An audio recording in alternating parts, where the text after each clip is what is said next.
3개 통장, 4개 통장, 막 이런 되게 정말 유명한 책들도 있지 않습니까? 그분들 말씀 너무나 공감이 되는데요. 좋은 방법이라고 하는 거는요, 내가 실천할 수 있는 방법이 좋은 방법인 거지, 남이 했었던 좋은 방법은 저에게 좋은 방법은 아니더라고요. 그래서 그냥 제가 분류하는 방법을 말씀을 드리면, 저는 있으면 써요. 그러니까 뭐 1,000만 원이 들어왔다, 100만 원이 들어왔다 라고 하면 저 있는 대로 그냥 막 쓰거든요. 그러니까 내가 이번 달 얼마를 써야지 라는 계획을 먼저 세워놓고 그만큼만 통장을 넣어놓는 거예요. 그러니까 예를 들면 카드로 한번 예를 들어볼게요. 저는 신용카드를 2개를 쓰라고 추천을 드리거든요. 하나는 뭐냐 하면, 내가 한 번 나갔을 때 이번 주에 쓸 용돈만큼 뭐 5만 원이든 10만 원이든 30만이든 제한된 금액만 넣어있는 카드를 하나 만들려고 하고요. 또 하나는 혹시 모르니까 신용 한도를 최대한 갖고 있는 신용카드 2개를 만들려고 말씀을 드립니다. 최대한 있는 건 제가 갖고 다니면서 사고를 칠 수 있으니 집안에 고이고이 모셔놓고 큰 물건 살 때, 그럴 때 할부로 사용할 수 있게끔 잘 쟁여두는 걸로 하고요. 제가 제어할 수 있는 만큼의 요만큼만 갖고 다니는 걸로 말씀을 드립니다. 통장도 마찬가지예요. 쓸 만큼만 하는 것들. 그리고 내가 모아두는 통장을 구분하는 것부터 실천하는 게 좋고요. 요 1단계가 되시면 뭐 3개 통장, 4개 통장 이런 것들 따라 하시는 건 그 다음 단계라고 말씀드리고 싶습니다. 사용하는 이제 컵으로 예를 든 건 어떤 게 있냐면, 그런 거 이야기 들으셨을 거예요. 마트에 갈 때 사려고 하는 항목을 다 적어 놓고 가서 그것만 사야지 충동적으로 더 사지 말라고 해서 지출을 제어하는 방법이 있잖아요. 이 사용하는 컵도 그렇습니다. 그러니까 내가 방금 말씀드렸던 내가 쓰려고 하는 만큼의 컵을 찾는 거죠. 나는 소주잔만큼만 있으면 돼. 맥주잔 정도는 있어야 돼. 500cc 정도의 잔은 있어야 돼 라고 하는 내가 쓰려고 하는 만큼의 사이즈를 먼저 지정을 하신 다음에 그만큼만 모아두는 통장을 쓰게끔 컵을 활용하시는 방법이 있고요. 항아리 같은 경우도 이게 있거든요.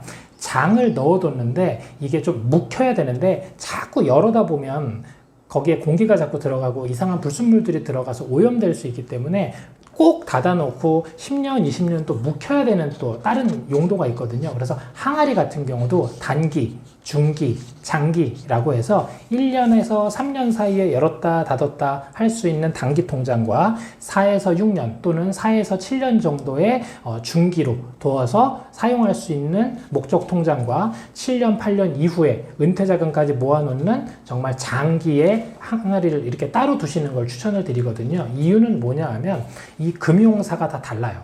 단기 같은 경우에는 넣었다 뺐다 하는데 적금 들고 중간에 해약하면 받기로 했던 만큼 이자 못 받는 거 알고 계시죠? 네, 그러니까 그렇게 열었다 닫았다 하는 것들은 이자를 많이 받는 것보다 넣었다 뺐다가 황금성이 좋고 현금화가 되게 용이한 은행 쪽의 것들을 활용을 하시면 좋겠다라고 추천을 드리고요. 그 다음에 중기 같은 경우에는 그래도 4년에서 7년 정도 되게 되면 어느 정도는 묵혀두니까 이때는 펀드 같은 거, 그래서 어느 정도의 은행 이자보다는 조금 더 많이 나오는 투자를 한번 해보시면 좋을 것 같고요. 주식하는 분들은 데일리 트레이더 막 해갖고 막 단타로 막 치고 빠지고 하는 분들이 많은데 원래 주식의 개념 자체는 중기저축 이상입니다.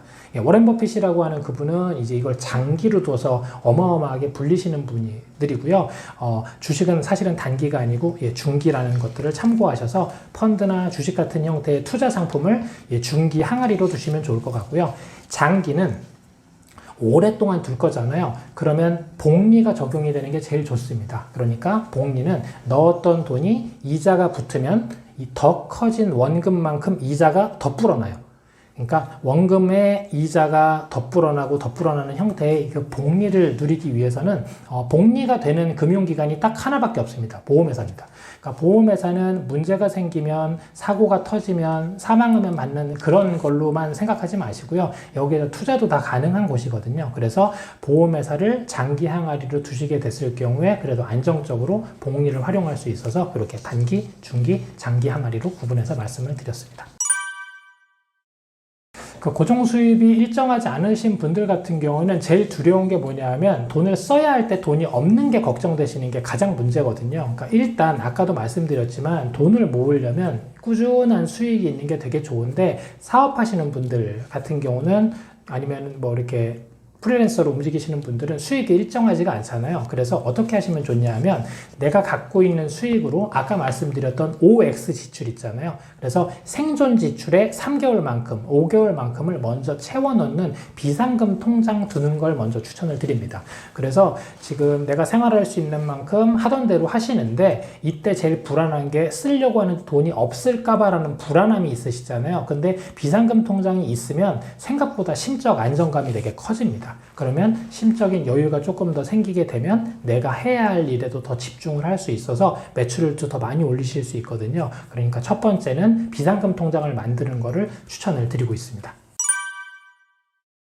이 부분은 아마 책으로도 막 교육으로도 많이 듣지는 못하셨을 거예요. 그러니까 제 아내 때문에 만들게 된 방법인데요. 제 아내는 저보다 훨씬 스펙도 좋고 정말 똑똑한 사람이거든요. 그런데 아이를 임신을 하고 출산했다라는 이유만으로 재취업할 때 되게 어려움을 겪었었거든요. 그러니까 면접을 보고도 스펙도 좋고 여태까지 했었던 역량도 되게 좋고 면접 결과도 좋아서 우리 같이 일합시다 라고 이제 악수하면서 끝냈는데 잘 가세요 배웅하면서 자녀분 있으시다고 했는데 몇 살 나이가 어떻게 돼요? 예, 6살인데요. 손이 많이 갈 나이네요.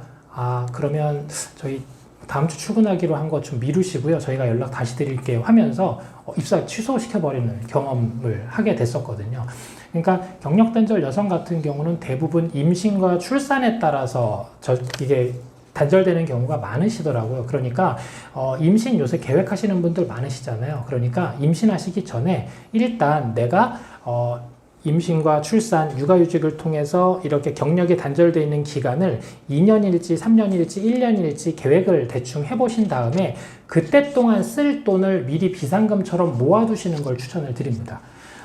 경력 단절이 돼서 다시 사회로 복귀하는 경우에 내 커리어를 살리고 싶어 라는 의욕적으로 나오시는 경우보다 남편 외벌이로 버는 경우에 경제적으로 부족함 때문에 다시 돈 때문에 나오시는 경우가 상당히 많으시거든요. 그런데 돈 때문에 나오게 됐을 경우에는 내가 갖고 있는 돈이 없고 부족하면 빨리 취업을 하고 싶어서 아무데나 취업을 하는 경우가 너무나 많습니다. 그러면 나중에 꼭 후회하시거든요. 그러니까 미리 내가 육아휴직을 통해서 경력 단절을 다시 사회로 복귀할 때 그 기간을 계획하신 그 기간 동안 쓸 돈이 조금 있으면 야, 너 같은 회사는 안 가. 지금 그래도 당장 쓸 돈 있으니까 면접 다시 볼래? 라고 하는 최소한의 여유를 가지실 수 있거든요. 그래서 저희 아내가 너무 후회했었던 그리고 제가 못해줘서 너무 미안했던 것들이 바로 미리 내가 경력 단절될 때 쓸 돈들을 미리 모아준다라는 것들 여러분은 꼭 실천하시면 좋을 것 같습니다.